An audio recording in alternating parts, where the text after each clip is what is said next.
David had always considered himself prepared for almost anything, but nothing in his life had truly prepared him for that stormy evening. The sky had turned a deep, menacing gray by late afternoon, the kind of gray that seemed to swallow the sun entirely. Winds whipped around the neighborhood with a ferocity he hadn't seen in years. Could hear branches rattling against the windows and felt the house shiver as the gusts grew stronger. Rain pelted the roof with an insistent rhythm, almost like a warning, and the air smelled heavy, charged with electricity. Inside his home, David moved quickly. He checked his emergency flashlight, making sure the batteries were fresh. His small generator was fueled and ready in the garage. Even though he had lived in this neighborhood for over a decade, he'd never liked being caught off guard, especially during storms. He poured himself a cup of coffee, trying to shake off the growing sense of unease, and glanced out the window at the darkening sky. His mind wandered briefly to the news reports of power outages across nearby towns and the warnings of possible flooding in low-lying areas. Not tonight, he muttered to himself. I'm not getting stuck without power. Then, without warning, everything went dark. The lights flickered once, twice, and then died completely. The hum of electronics stopped, the refrigerator's quiet buzz fell silent, and even the soft glow of his digital clocks vanished. David froze, staring around his living room. It's strange, he said aloud, more to steady his nerves than expecting an answer. He rushed to the breaker box and checked each switch. Everything was in order, no tripped breakers, no blown fuses. He ran to the window again and looked at the houses around him. Surprisingly, his neighbors' homes were still illuminated. Warm lights glowed through the rain-streaked windows. Even in the storm, everything seemed normal next door. That's when panic started to creep in. Why just me? David thought. Why is my house the only one without power? He grabbed his raincoat and stepped outside. The wind hit him like a wall, soaking him instantly. Oh. He shivered, but pressed on, striding toward his power meter. As he squinted through the rain, he noticed two figures standing near it. He recognized them immediately, the HOA board members who often patrolled the neighborhood like self-appointed rulers. Their expressions were smug, almost calm, given the storm raging around them. David called out, "Hey, what are you doing here? Why is my power out?" One of them, a tall man with a clipboard, raised a hand as if to silence him. "David, we had to take action," he said in a firm, almost rehearsed tone. "Because you're behind on your HOA compliance. Fines, we have the authority to manage your utilities." David blinked, confused and enraged at the same time. "Authority? You're saying you can cut off my electricity? During a storm?" His voice rose over the howling wind. "That's insane. That's dangerous." The woman beside the man shrugged, clearly enjoying the moment. "You had your warnings," she said. "We're just enforcing the rules." David's hands shook, partly from the cold rain and partly from fury. He tried to reason with them. It's no rule in the HOA agreement that gives you this power. You can't do this. People could get hurt. Kids, the elderly. I have no lights, no heat, no way to cook. This is ridiculous. But the board members didn't budge. They stood there, smug and unmoved. And David realized he wasn't going to get anywhere arguing with them in the middle of a storm. He could feel anger boiling inside him, but he also knew he had to act carefully. Lashing out wouldn't solve anything tonight. He retreated back inside, dripping wet and frustrated. He slammed the door and leaned against it, trying to catch his breath. His mind raced with questions. How could they even think they had the authority to do this? Who would have given them the audacity to cut someone's power during dangerous weather? The hours crawled by, each minute seeming longer than the last. The storm outside raged on, the wind shaking the house violently, and every thunderclap made David flinch. He tried to distract himself. He lit candles, found a battery-operated lantern, and even attempted to read a book by their dim light, but nothing could settle his nerves. Every creak of the house, every flash of lightning, reminded him that he was powerless in more ways than one. He thought about his neighbors, whose lights burned warmly through the rain. Some probably didn't even realize the chaos unfolding just a few doors down. He thought about the rules and bylaws of the HOA, about how often they had made him feel small or unreasonable for minor infractions. And yet this, a whole new level, weren't just enforcing rules, they were putting him at risk, taking away his ability to keep himself and his home safe. By late evening, David's frustration had turned into determination. He wasn't going to stay in the dark forever, literally or figuratively. He vowed he would find out exactly what had happened, and he wouldn't rest until he did. The storm might have controlled the weather outside, but it wouldn't control his life, he decided. He checked the doors and windows, made sure everything was secure, and wrapped himself in a blanket, sitting near the candles for warmth. About the next steps, about calling the utility company, about reading through the HOA bylaws once more. He didn't know it yet, but this night would set off a chain of events that would turn his life upside down. What started as a simple storm had become a storm in his life in more ways than one. As the night deepened and the storm slowly began to lose its fury, David sat in his darkened living room, listening to the rain and thinking. He realized he needed a plan. He needed answers. And most of all, he needed to make sure nothing like this could ever happen again. The anger and helplessness were still there, but now they were accompanied by a spark of resolve. By the time he finally drifted into a restless sleep, the rain had slowed to a steady drizzle.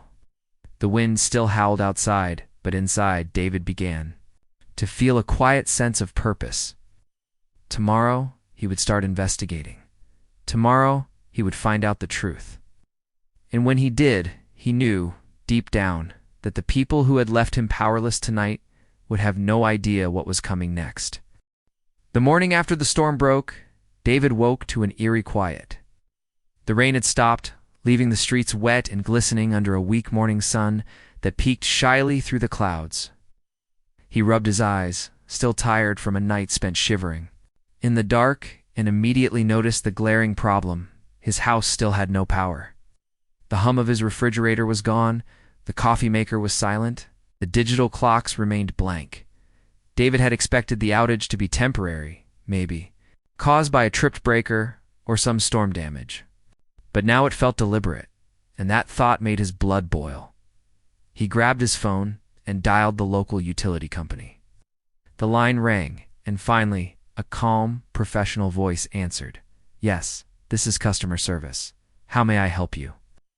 Quickly explained the situation, trying to keep his frustration under control. "My home has no power. It's still out after last night's storm. But my neighbors all have electricity. Can you tell me why?" There was a brief pause on the other end. "Sir, I've checked your address, and there's no record of any disconnection order.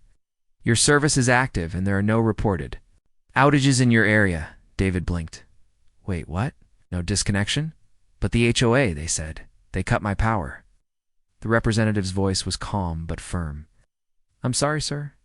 The HOA has no authority to cut your electricity. It's not something they can legally do.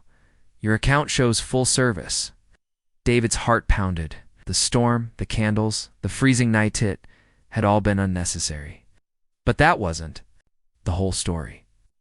If the utility hadn't cut the power, who gave the HOA the audacity to do it, and why hadn't anyone warned him? He hung up the phone and sank into his armchair, feeling both relief and frustration. Relief because he wasn't at fault, and frustration because the HOA had overstepped in a way that could have been dangerous. He thought about the board members, standing in the rain with smug smiles, pretending they had absolute control. Had they gotten so bold? How many other neighbors had they intimidated over the years without anyone standing up to them? David decided to do what he always did in moments of confusion: investigate. He pulled out the HOA bylaws, thick papers he had only glanced at when he first moved in. He scanned through the sections on community rules, fines, and compliance. There were strict regulations about lawn height, mailbox colors, and even the type of holiday decorations allowed. But there was nothing about controlling utilities or cutting power. Not a single line. Frustrated but determined, David started planning his next move. He couldn't confront the HOA without evidence. They thrived on intimidation, and he needed proof to show that what they did was not just rude, but illegal. The next day, he attended the HOA board meeting. It was held in the small community hall at the center of the neighborhood. a place he had walked past countless times but never entered with purpose until now. The room was buzzing with residents discussing minor complaints, fences, paint colors, and another debate about shared driveway rules. The board members sat at the front with their usual smug expressions, clipboards ready, acting as if they owned the room. David waited until the meeting paused before he spoke. "Excuse me," he began, his voice steady. "I want to discuss what happened last night. My power was cut during the storm, and I'd like an explanation." The room went quiet. The board president, a woman known for her sharp tongue and cold demeanor, raised an eyebrow. "Mr. David," she said slowly, "we have community rules that allow us to enforce compliance. Your fines are overdue, and last night's action was within our rights." David felt his pulse quicken, but he kept calm. "I've read the bylaws. There's no mention of utilities or cutting electricity. How can you justify this?" The president waved a hand dismissively. "You're not the first to challenge us. We're just protecting the community. Should have paid your fines." At that moment, David realized that logic and fairness would not work with these people. They didn't care about truth or safety, they cared about power and control. He nodded, pretending to accept their words, but inside a spark of determination ignited. He wouldn't just argue with them, he would investigate, and he would find a way to make sure this never happened again. Back home, he pulled out his laptop and began digging into property records and historical documents. He checked county archives, old utility company reports, and anything related to his family's past. David had always known that his grandfather had been a smart businessman, investing in local industries, but he never realized how significant those investments could be today. Hours passed, the sun climbing higher in the sky until David stumbled across something startling. Hidden in a stack of old legal documents was proof that his grandfather had invested heavily in the regional utility company decades ago. At the time, the company had been small, serving only a few neighborhoods. But over the years it had grown, merged, and expanded, becoming one of the primary providers of electricity in the area. David's mind raced. If the shares had stayed in the family, and if they had grown over the years, then technically, some portion of the company could belong. To him, he double-checked the inheritance papers, the corporate filings, and his own family trust documents. Slowly, the shocking truth became clear. David had inherited majority ownership of the utility company without even knowing it. For a moment, he sat back, stunned. The realization was almost surreal. Just the night before, he had been powerless, cold and furious at the HOA for cutting his electricity. Now he literally owned the company that provided the power. He could control it, influence it, and even ensure that no one could ever pull a stunt like last night again. David leaned back in his chair, trying to absorb the weight of this discovery. He had always been a careful, cautious man. He planned, prepared, and followed rules. But life had thrown him a twist he never expected. This was more than just a personal victory. It was a game changer. Yet, he knew he couldn't rush. The HOA was still a problem, their petty harassment and illegal actions could escalate if they sensed he had an upper hand. David needed a strategy, began to outline a careful plan, gather more evidence of the HOA's misconduct, understand the company's current policies, and find a way to assert control legally and publicly without creating unnecessary chaos. Over the next few days, David's investigation deepened.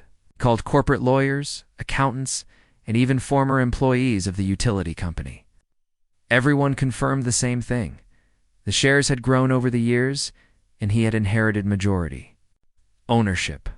He even learned about some of the loopholes the company had used to maintain autonomy from local politics. David realized he wasn't just lucky. He was now in a position of extraordinary power, capable of protecting not only himself, but also the community. At the same time, the HOA continued their petty rules and minor intimidation tactics. They sent notices about lawn height, mailbox regulations, and complaints about trash can placement. But David, now armed with knowledge and a plan, felt a new sense of confidence. He was no longer just a homeowner at their mercy. He had leverage by the end of the week. David had assembled a complete file, copies of corporate ownership papers, historical investment records, correspondence with lawyers, and a detailed timeline of the HOA's illegal actions. For the first time in years, he felt truly prepared, not just for storms, but for a showdown with the board that had terrorized him and others for so long. David also began talking quietly with a few neighbors he trusted. He discovered that many had been silently frustrated with the HOA's overreach, but were too intimidated to speak up. Some shared stories of fines, threats, and petty harassment. David realized that he wasn't alone, and that emboldened him even more. This wasn't just about him. It was about justice for the whole neighborhood. By the end of part 2, David's frustration had transformed into purpose. The storm had revealed weaknesses both in his home and in the HOA's power, but it had also revealed an extraordinary opportunity. With his newly discovered ownership of the utility company, he could change the balance of power in the neighborhood. The next step was clear: confront the HOA, assert his rights, and make sure that what happened during the storm could never happen again. For the first time since the blackout, David felt a sense of calm determination. He had been powerless yesterday. Today, he held the power in his hands. And tomorrow, the board that had humiliated him would face consequences they never imagined. The day after David had discovered his unexpected ownership of the utility company, he woke with a sense of both excitement and responsibility. It was one thing to realize that he technically held the power to control electricity, but it was another to figure out how to use that power wisely, especially against the audacious HOA that had cut his electricity in the first place. He knew he couldn't just storm into their meetings or send a hasty email. He had to plan carefully. Every move had to be precise, strategic, and backed by evidence. David started his morning like he always did, with a cup of coffee and a quiet walk around his property. The storm had left puddles and mud on the lawn, branches scattered like confetti. As he looked at the wet streets, he imagined the neighborhood as a chessboard. Each house was a piece, and the HOA thought they controlled every move. But now he held a secret piece they couldn't see, one powerful enough to change the game entirely. Back inside, he spread out the documents he had gathered. Corporate filings, historical ownership records, family trust papers, and detailed notes on the HOA's actions. Every line, every paragraph, told a story of the past few decades and of his grandfather's foresight. His grandfather had invested wisely, quietly, and left David a legacy of influence he had never known existed. Phone rang, and it was one of the neighbors he trusted most. Mrs. Thompson had lived 2 streets down for over 20 years. She had seen the petty rules, the fines, and the way the board tried to control every detail of people's lives. "David, are you sitting down?" she asked immediately. "Yes," he said, gripping his coffee mug tightly. "What's wrong?" "Wrong," she replied, her voice low. "But I think the HOA suspects something. We're talking last night, whispering about you. You've always been a private person, but it seems they've noticed you digging around." David felt a shiver. He hadn't expected them to catch on so quickly, but it made sense. The board members were observant and petty. Their pride wouldn't let them ignore any threat. "I see," he said calmly. "Then we need to move fast. We need to make sure we have everything in order before they can react." For the next few hours, David focused on learning everything he could about the utility company he now partially owned. He read old financial reports, shareholder statements, and company policies. He discovered that the company had long prided itself on safety and legal compliance. Cutting off a homeowner during a storm would have been considered a serious violation, if done by the company, not by a rogue HOA. That detail made him feel both relieved and even more outraged. The board had no idea the law was on his side. Soon, they would find out the hard way. Late that afternoon, he decided to confront the board in a calculated manner. He wasn't going to yell or accuse them outright. It would have played into their hands. Instead, he wrote a detailed letter outlining the storm incident, the legal boundaries of HOA authority, and a polite but firm warning that further interference with utilities could have serious consequences. He delivered the letter in person, choosing to hand it to the board president himself. When she read it, her expression shifted. First it was mild annoyance, then disbelief, and finally a flicker of fear. "David," she said, her voice tight, "you can't just—" David held up a hand. "I've done my research. I know the limits of your authority. I've also discovered that I have ownership in the company that supplies electricity to this neighborhood. I don't want to escalate this unnecessarily, but I will protect my home and my neighbors. That's not a threat. It's a fact." The room went silent. The other board members shuffled uncomfortably. They had thought of David as just another resident, quiet and compliant.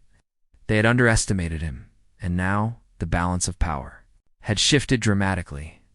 David left the meeting without another word, letting the letter do its work. Back home, he felt a rush of adrenaline. He was no longer just reacting, he was acting. He had a plan, a legal foundation, and a new sense of authority. But even with that confidence, he knew caution was essential. The HOA could try other tactics. Rumors, intimidation, or petty fines. He had to be ready for anything. That evening, he checked the house. The lights were still on, thankfully. The power company had never been cut, but he couldn't shake the memory of the stormy night. He thought about all the neighbors who had been quietly bullied over the years, afraid to challenge the board. David realized this wasn't just about him anymore. It was about fairness, safety, and accountability.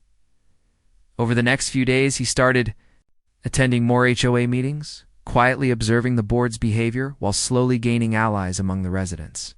People began confiding in him, sharing their frustrations, fines they felt were unfair, and instances of intimidation. With each story, David's resolve grew stronger. He wasn't just planning to protect himself. He was preparing to hold the HOA accountable in a way they would never forget. He also took steps to ensure the utility, the company's policies aligned with his values, consulted lawyers and company advisors, learning how he could implement safeguards so that no homeowner could ever face a power cut during a dangerous situation. Every meeting, every call, reinforced his understanding that power, both literal and figurative, came with responsibility. Then came a turning point. A board member, trying to assert authority, sent a formal notice to David, claiming he owed additional fines for minor infractions. Normally, such a notice might intimidate residents into compliance. But David, armed with his legal knowledge and ownership confirmation, prepared a thorough response. He outlined the illegality of the action, the limits of HOA authority, and politely reminded them of his rights as a shareholder in the utility company. The board was stunned. They had expected fear, not assertiveness. For the first time, they realized that David wasn't just an ordinary resident. They had awakened a force they couldn't control. That night, David sat back, reflecting on how far he had come in just a few days. From helplessness in the dark during a storm, he had discovered a hidden legacy, learned the rules of the company, and begun to shift the power dynamic in the neighborhood. But he also knew the next steps had to be carefully executed. He needed more concrete action to ensure lasting change, not just temporary intimidation. He couldn't rely on fear alone. He needed strategy, documentation, support from the community. David started reaching out to neighbors systematically, explaining the situation in simple, clear terms. He showed them documents proving the HOA's limitations, and slowly, confidence began to ripple through the neighborhood. People realized they were not powerless, that there was legal authority on their side, that one determined resident could challenge the board by the end. Of Part 3, David had not only uncovered his extraordinary inheritance, but had begun to leverage it thoughtfully. The HOA still controlled minor details of everyday life, but the tables had turned. They were no longer untouchable. David was patient, strategic, and deliberate. The storm had been the catalyst, but his discovery of ownership in the utility company was the real turning point, a twist that none of the board members could have anticipated. Now, he was ready to take the next step, to confront the HOA fully, enforce the rules legally, and protect his neighbors while asserting his newfound authority. The days of intimidation and petty power plays were numbered. David had learned a critical lesson. Sometimes what seems like a helpless situation is only the beginning of uncovering your true power. David woke up that morning with a renewed sense of purpose. The previous weeks had been intense, filled with research, legal consultations, and secret planning. But now, he was ready to take decisive action. He wasn't just reacting anymore. He was about to lead a transformation in the neighborhood, one that would make the HOA think twice before trying anything. Foolish again. He started the day by checking in with his neighbors. The momentum he had begun building in Part 3 had grown. People were quietly rallying around him. Mrs. Thompson, who had been his first ally, brought over a small stack of notes from other residents, each detailing experiences of fines, power, cuts, and petty restrictions. David read them carefully, making sure to understand every complaint. Each story was a piece of the puzzle, a demonstration that the HOA's control had been unfair, arbitrary, and sometimes cruel. David realized that simply confronting the board in meetings wasn't enough. They needed evidence, clear, undeniable, proof that the HOA had overstepped its authority. He began collecting records of past incidents, old emails, and receipts of fines levied against residents. At the same time, he kept a record of his own communications, including the letters and emails he had sent warning them about the limits of their power. By the end of the day, he had a thick folder of documentation, each page meticulously organized. Next, he turned his attention to the utility company. Even though the board had no legal right to cut power during storms, he wanted to make absolutely certain that he had full control over the situation if they tried again. He called the company's headquarters and spoke to a senior manager, explaining the situation without revealing too much at once. He requested that a fail-safe system be set up specifically for his property and a few vulnerable households in the neighborhood. This system would prevent any unauthorized power shutdowns. The manager agreed, impressed with David's knowledge and calm authority. With preparations complete, David planned his next move carefully. He decided to call a special neighborhood meeting, inviting all residents to attend. The timing was critical. He wanted the community fully aware of their rights and the HOA's limitations before he confronted the board directly. He sent out the invitations discreetly, making sure that only residents who could be trusted would attend. The night of the meeting arrived. David set up a projector in his living room and arranged chairs in a semicircle so everyone could see and hear clearly. Neighbors began trickling in, curious, excited, and nervous. Some whispered about how unusual it was for a resident to take such initiative. Others were skeptical, wondering if this was just another conflict that would fizzle out.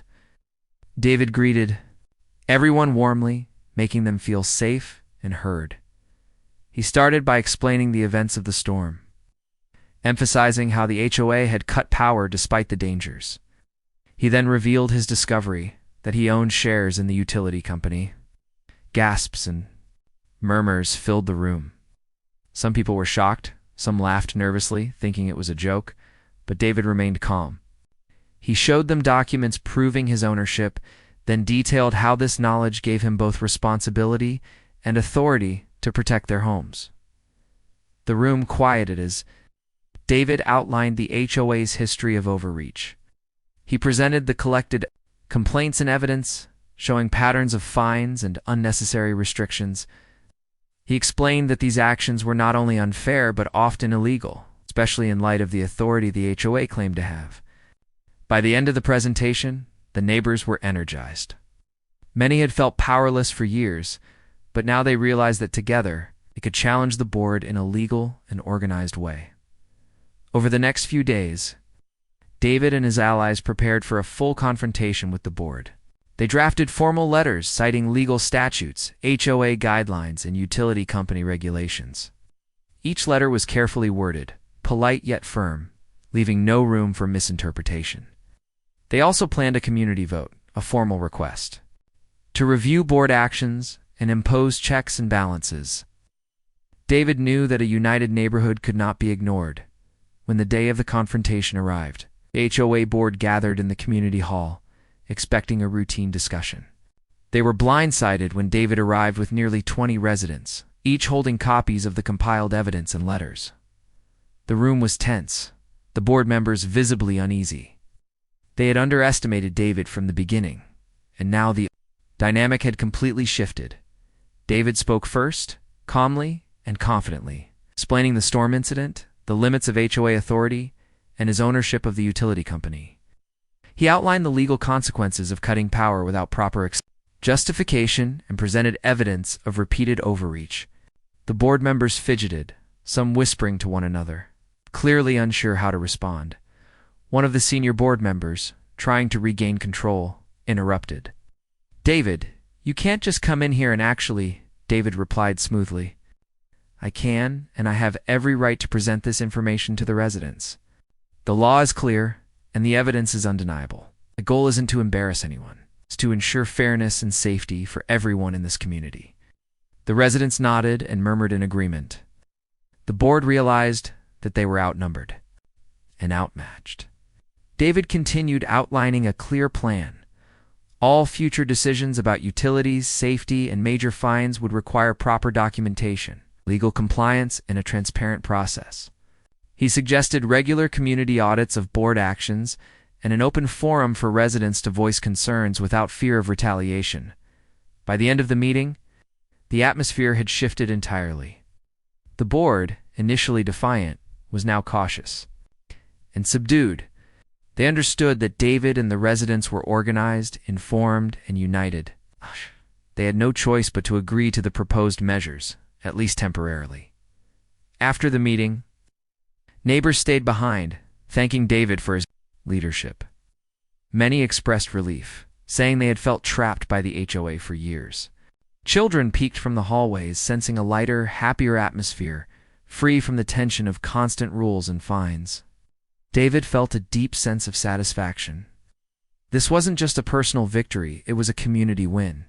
In the following days, David worked with legal advisors and utility managers to formalize protections for all homes. Any attempt by the HOA to interfere with power or impose unjust fines was now not only illegal, but is illegal and enforceable. He also continued educating residents about their rights, teaching them how to document issues and respond effectively. Neighborhoods slowly transformed from a place of fear and compliance to one of empowerment and confidence. Meanwhile, the board struggled to regain authority. Every time they attempted to intimidate or overstep, David was ready with evidence and support from residents. They had underestimated his intelligence, patience, and determination. What had started as a personal fight over a storm and a power cut had become a larger story. A community reclaiming control from a petty, overbearing board. David's quiet heroism became the talk of the neighborhood. Neighbors who had once avoided confrontation now spoke up at meetings. Families who had been silent now participated actively in decisions. The change was gradual, but undeniable. The storm that had once caused darkness in David's home had sparked a movement of light and empowerment. By the end of Part 4, the HOA had been effectively neutralized. They still existed as an organization, but their influence was limited, checked, and transparent. David had proven that knowledge, preparation, and calm strategy were far more powerful than intimidation and petty rules. The community was stronger, safer, and more united than ever before. And David, once just another resident, had become a quiet leader, one who used his unexpected power not for personal revenge, but for the good of everyone around him. David woke up with a sense of calm triumph. The past few weeks had been exhausting, filled with tension, strategy, and endless meetings. But the neighborhood was finally beginning to breathe again. He knew that Part 4 had been a turning point. He had confronted the HOA, exposed their overreach, and empowered the residents. But Part 5 wasn't about celebration yet. It was about making sure the changes he had started would last, and that everyone's safety, rights, and peace of mind were truly secure. The morning light streamed through his windows, catching the glistening leaves still wet from the last rain. David poured himself a cup of coffee and reflected on how much had happened. What had started as a single stormy night with a sudden power cut had transformed into a full-scale awakening of the neighborhood. He had discovered his hidden connection to the utility company, gathered evidence of the HOA's repeated oversteps, rallied his neighbors, and forced the board to face accountability. Now he had to ensure that this momentum was permanent. David's first step that morning was to meet with legal advisors and representatives from the utility company. He wanted to formalize a plan that would prevent the HOA from ever cutting power or interfering inappropriately again. Together, they discussed creating a safety protocol that linked his home and any vulnerable households to a secure system controlled by the company. This system would override any unauthorized actions by the HOA, guaranteeing that no resident would ever be left in the dark during emergencies. David made sure the plan was detailed, foolproof, and fully compliant with the law. Once that was in place, he turned his attention to the community itself. He began organizing a series of workshops for residents, teaching them about their rights, proper procedures for handling disputes, and how to document any potential violations. People were eager to learn, and David's calm, clear explanations made complicated rules understandable. Children listened alongside parents, and even longtime residents who had felt powerless were beginning to realize they had more control than they thought. The workshops weren't just educational, they were empowering. The neighborhood had begun to feel like a real community, united and informed. Rather than a place ruled by fear and arbitrary rules, word of David's efforts spread quickly. The board, still reeling from the confrontation, tried to regain authority, but found themselves blocked at every turn. Every time they attempted to issue fines or enforce rules illegally, David and the community were ready with documentation, evidence, and legal support. It became clear to the board that their days of unchecked control were over. Slowly, they started to accept the new reality, understanding that David's actions were not just personal revenge, they were about fairness, safety, and accountability. One afternoon, the HOA president called David to request a private meeting. David agreed, sensing that this was an opportunity to resolve lingering tensions and create a lasting framework for the neighborhood. When they met, the president was visibly uneasy, but she tried to maintain a calm demeanor. "David," she began, "we want to find a way to move forward. We didn't realize how serious this situation had become." David nodded. "I understand. But the point isn't to punish anyone. The point is to protect the community and ensure that everyone's rights are respected. The storm incident was just the beginning. We need a permanent solution so that something like this never happens again." Over the next hour, they discussed policies, boundaries, and procedures. David proposed creating a joint oversight committee, including residents and board members, to review decisions that could affect utilities or impose fines. This committee would meet regularly, review documentation, and ensure transparency. The board reluctantly agreed, realizing it was the only way to maintain credibility while following the law. With the formal agreements in place, David felt a sense of relief. He had turned a personal challenge into a long-lasting solution for the entire neighborhood. But his work wasn't finished yet.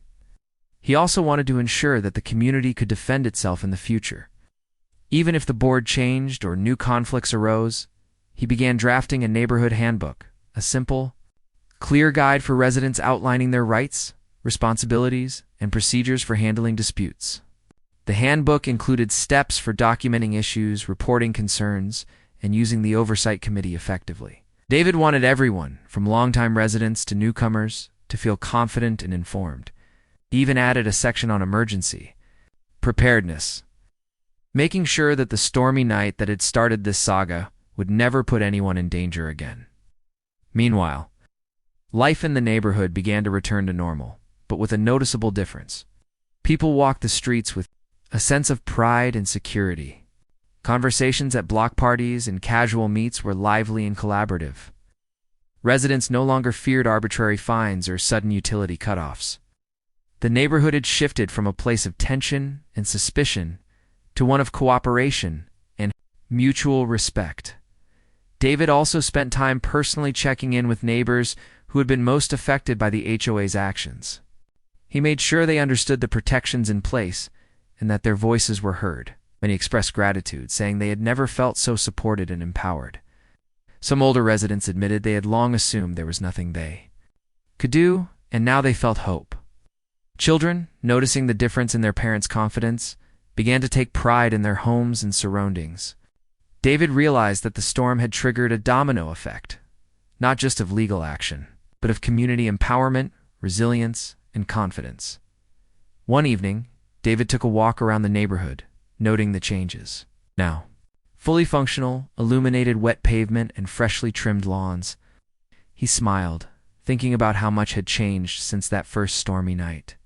The HOA was still present, but powerless to intimidate, and the residents had taken control of their own lives. Every house he passed represented a family that no longer feared arbitrary power, a home where safety and fairness were guaranteed. David also reflected on his personal journey.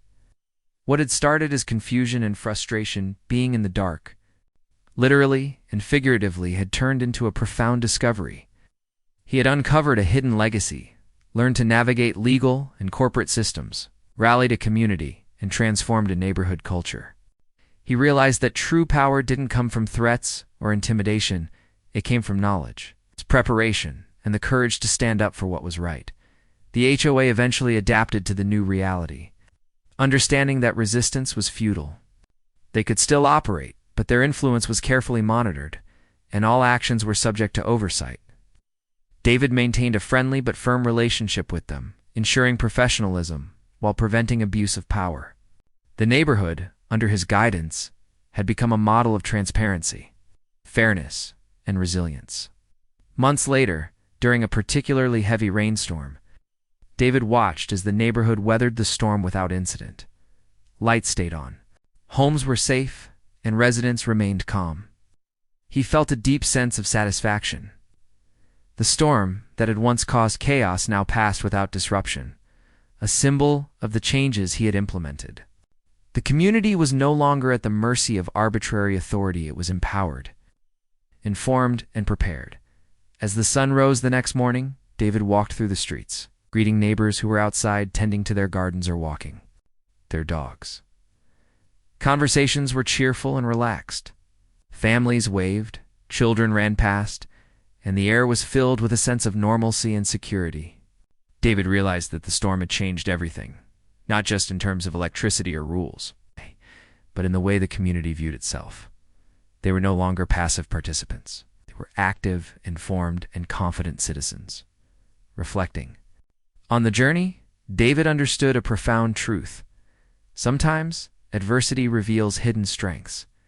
The storm had been terrifying, but it had exposed an opportunity. The HOA's arrogance had been their downfall, and the quiet courage of one individual backed by knowledge, preparation, and a sense of justice could inspire a whole community. By the end of Part 5, David had completed his transformation from a frustrated homeowner to a community leader. He had protected his neighbors, established lasting safeguards, and reshaped the culture of the neighborhood.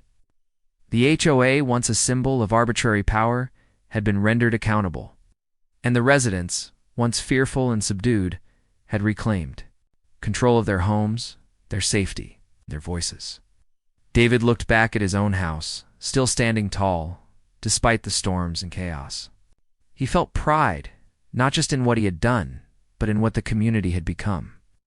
The story that had begun with darkness, fear, and helplessness had ended with light, empowerment, and unity. The storm had passed, but its lessons would remain. Forever lessons of courage, knowledge, and the transformative power of standing up for what is right. This version keeps the language simple, emphasizes David's strategy, community impact, and lasting change, and concludes the story with a satisfying resolution. The arc moves from personal struggle to neighborhood empowerment and legal triumph.